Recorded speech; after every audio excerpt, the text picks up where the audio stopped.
Film dibuka dengan seorang pria bernama Morales. Dia adalah seorang pengajar di sebuah universitas. Morales juga punya hobi menulis, dan sudah banyak karya yang dia ciptakan. Akhir-akhir ini Morales sering mendapat teror dan seperti ada yang mengawasinya. Bahkan dia sering mendapat kalimat-kalimat yang ada dalam sebuah buku, dan sampai sekarang Morales tidak tahu siapa pelakunya. Dulu Morales pernah menikah dengan seorang wanita bernama Julia. Mereka sudah memiliki anak dari pernikahan itu. Meski sudah lama bercerai, Morales dan Julia tetap menjalin hubungan baik dan masih sering bertemu. Bahkan mereka juga masih sering pusrang sampai Glory ketika bertemu. Meski mereka sadar, hubungan mereka sudah berakhir dan tidak mungkin kembali seperti dulu lagi. Makin hari Morales makin sering mendapat teror dari seseorang. Tulisan-tulisan itu selalu saja Morales temukan dimanapun, baik di kertas, di jalan, bahkan di mobilnya sekalipun. Tidak jelas siapa pelakunya, bahkan pihak keamanan pun tidak mengetahui ulah siapa itu. Sebagai penulis, Morales sering datang ke sebuah seminar. Kebetulan di sana ada seorang wanita bernama Carmen. Rupanya Morales mengenalnya meski hanya sebatas kenal dan tidak terlalu akrab. Suatu hari, Morales kembali mendapat potongan kertas. Namun kali ini dia diminta untuk datang ke sebuah tempat. Morales bergegas datang ke sana, namun petugas di sana juga tidak tahu apa maksud potongan kertas itu dan tidak tahu siapa yang meletakkannya. Malam harinya, Morales makan malam di sebuah rumah makan Cina. Di sana dia dihampiri wanita Cina bernama Li. Dia memberikan amplop coklat berisi potongan kertas yang sama seperti yang dia terima sebelumnya. Sampai suatu hari Morales diminta datang ke sebuah perpustakaan. Di sana dia akan bertemu dengan orang yang selama ini mengirim tulisan-tulisan itu.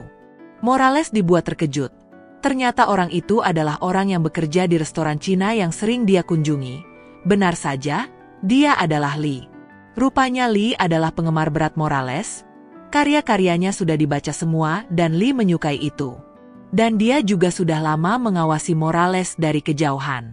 Setelah itu, Morales diajak jalan-jalan dan dia juga membahas tentang tulisan Morales. Bahkan Li juga sangat terbuka kepada Morales dan jujur, jika dia adalah seorang les biola. Morales sama sekali tidak keberatan dengan itu.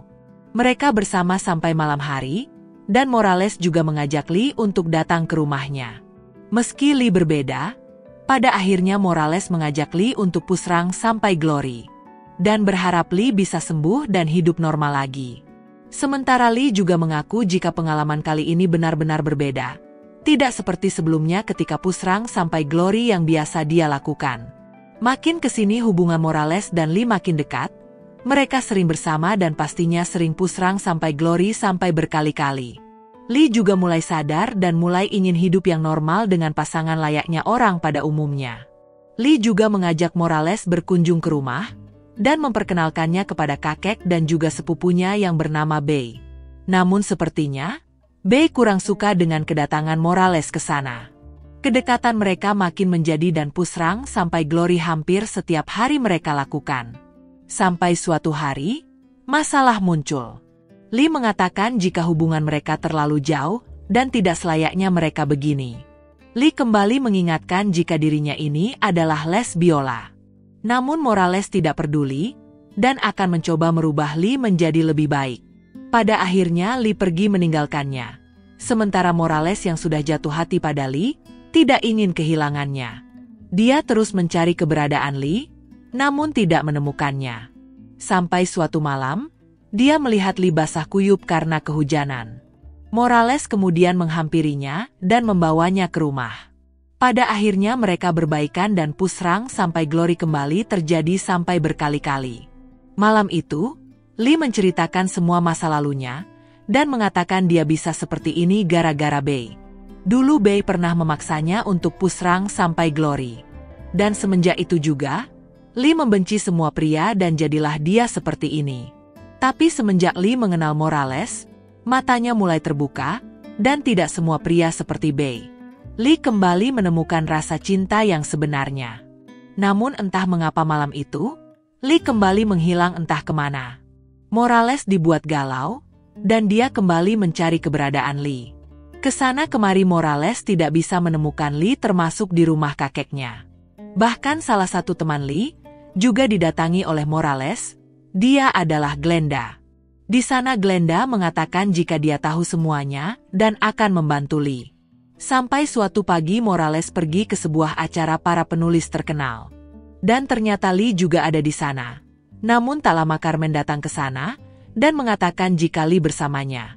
Mereka berencana akan pergi meninggalkan kota ini dan tinggal bersama.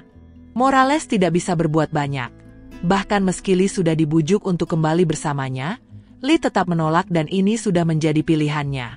Beberapa hari kemudian, saat Morales menyelesaikan tulisannya, tiba-tiba Lee datang ke sana. Mungkin dia ingin kembali pada Morales atau sekedar berpamitan. Namun Morales tidak mau menemuinya. Karena dia tidak mau perasaannya pada Lee makin dalam dan akan berakhir lebih menyakitkan. Pada akhirnya, Morales memilih memendam rasa cintanya pada Lee, dan film pun berakhir.